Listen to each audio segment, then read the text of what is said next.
Eu tenho o Felipe Tavares. Vou em agosto para os Estados Unidos com visto de turista.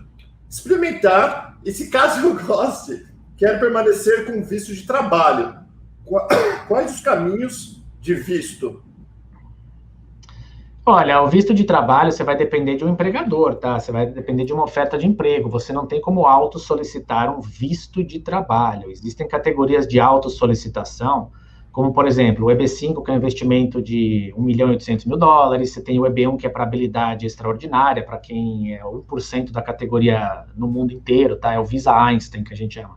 Tem o EB2NW, que é um pouco abaixo do EB1, né? Habilidade excepcional, o EB2NW, para pessoas que são, assim, que excedem de sobra no seu meio profissional e que tem reconhecimento nacional e internacional dos seus pares, tá? Quer dizer, te coloca acima da média da categoria, bem acima da média.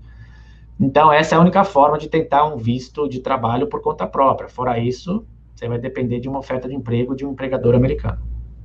Legal. Doutor, até uma perguntinha sobre isso que eu estava conversando com uma pessoa hoje. Hoje, quanto tempo, depois, dá um exemplo, eu quero falar, doutor, eu quero contratar uma pessoa. Aí existe todo o processo que o senhor vai me guiar. Quanto tempo, desde o dia que eu sentar com o senhor, falar que eu quero contratar um amigo, um funcionário, que seja, até o dia que essa pessoa recebe, mais ou menos, recebe o primeiro autorização de trabalho? É complicado, porque o receber a autorização de trabalho pressupõe o prazo do processamento, mas aplica para a autorização de trabalho mais ou menos daqui a 1 ano e meio, vamos colocar isso. 1 ano e meio? 1 ano e meio, 1 ano e 3 meses você aplica para essa, tudo correndo bem, sem auditoria e tudo mais. E vamos deixar claro assim, por exemplo, eu não quero passar a impressão errada, as pessoas falam, uma empresa quer me contratar porque é meu amigo. Isso não pode, isso é ilegal. Ele tem que abrir um processo de recrutamento para oferecer a vaga de trabalho em todo o mercado local, onde ele quer que a vaga seja preenchida. Por exemplo, Orlando, Kissimmee, Miami, não importa. Então, ele oferece, tem um método de recrutamento, se aparecer alguém qualificado, ele não pode contratar essa pessoa, ele tem que contratar outra. Então, a ideia é que, assim, o processo não pode ser direcionado para alguém, tá? Isso não é permitido. Mas o próprio Departamento de Imigração tem folders, eu tenho aqui no escritório, porque eu peguei lá mesmo, que fala quais os passos que você, empregador, deve fazer para contratar o estrangeiro. Porque é comum, Paulo, eu ouço essa história direto que você está falando. As pessoas vêm e falam assim, olha, eu recebo currículo de estrangeiros, mas eu, empregador, não posso contratá-los porque eles não têm autorização de trabalho. O que eu faço?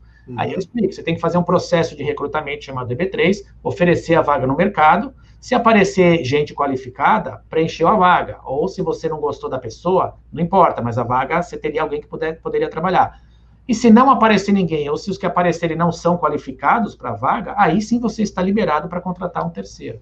Então ele não é direcionado para ninguém, né? Ele é feito para todo o mercado. E é por isso que tem esses, que eu brinco aí, que é o EB3 do atacado, que eles vendem, entre aspas, né, vaga, né? Que o consulado tem essa posição de que se caracteriza a venda de vaga porque as pessoas pagam um valor muito elevado para simplesmente ir trabalhar no McDonald's nos Estados Unidos, né? Então, enfim, esse é um assunto. Deixa eu fazer outra pergunta já relacionada com isso. A pergunta minha, o senhor vem falando, minha cabeça vem pensando que a gente é americano aqui, mas ainda pensa que nem brasileiro. Se eu vou canal perguntas, eu coloquei que eu preciso de alguém que faz o trabalho do cabelo, de Photoshop, faz o Photoshop. Até apareceu 2 carinha que se qualificaria para a posição, mas não fui com a cara. Eu sou obrigado a contratar porque ele se qualifica? Não, são 2 coisas distintas. Primeiro, você não é obrigado a contratá-los, mas fica prejudicado o teu processo de contratação de outra pessoa. Entendi. Tá? Então, não é que não vai dar, mas daí fica meio feio.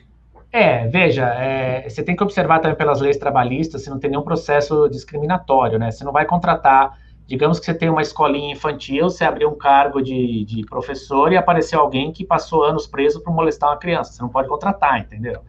Aí tudo bem, você está legalmente excusado de contratar e poderia seguir com o teu processo para contratar alguém que qualificasse. Mas a ideia você só pode oferecer a vaga para um estrangeiro que aplicar para você, para a vaga, né? Se nenhum americano ou residente permanente qualifica para a vaga, ou ninguém aparecer, uma das duas, tá? Então, entendi. Por isso que existe esse processo. Mas hoje, com o mercado do jeito que está, o país está avançando, está abrindo, e a hora que zerar essa questão de pandemia, ou pelo menos adquirir a imunidade de rebanho, vai explodir de novo, e já está faltando mão de obra em diversos setores, tá? Diversos setores. Então, vai acontecer isso, de colocar os anúncios e não aparece ninguém. É uma realidade do mercado.